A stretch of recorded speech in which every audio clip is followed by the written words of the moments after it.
السلام عليكم، شراكم ان شاء الله تكونوا بخير وعلى خير في احسن الاحوال يا رب العالمين.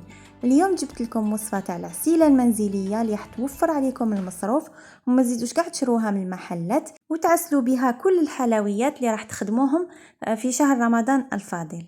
نبداو على بركه الله. هنا عندنا كيلو ونص تاع سكر عادي، يعني سكر كريستاليزي، كيلو ونص.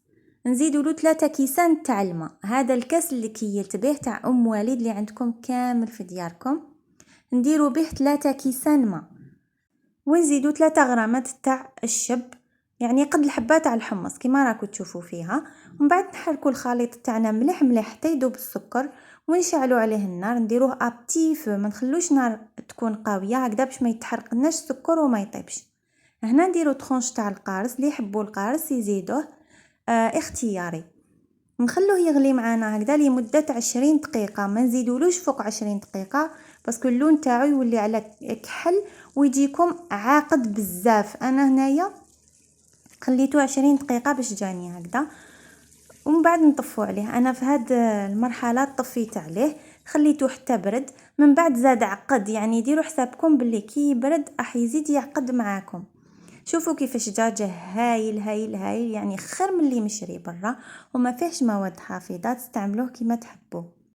حبيتوه عقد اكثر من هكا تقدروا تزيدوا له 5 دقائق برك يغلي فيهم وتطفوا. من بعد نحتفظوا به في بلارات تاع الزجاج، من الاحسن خير من البلاستيك.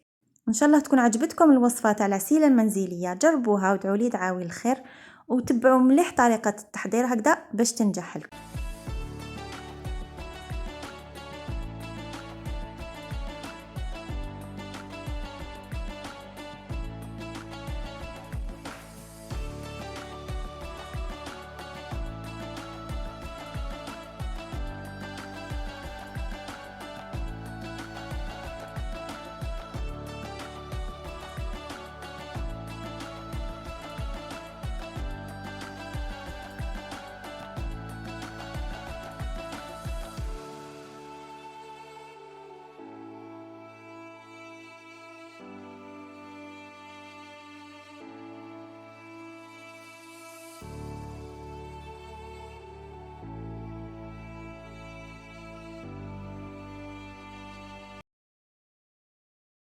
ودوكا راني عاودت وليت ليكم على جالكم، يعني باش تستفادوا من هذا العرض اللي راح نقدمه لكم تاع العمل من المنزل.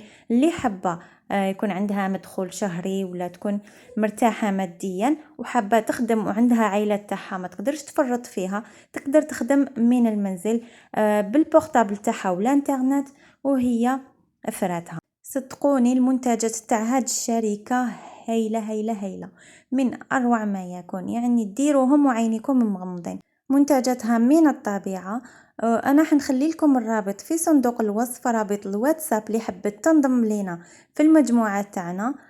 مرحبا بها ومرحبا بكم كامل، ونشكركم اللي شفتوا لا فيديو حتى الاخر، ونقول لكم سلام عليكم ورحمه الله تعالى وبركاته في فيديو قادم ان شاء الله.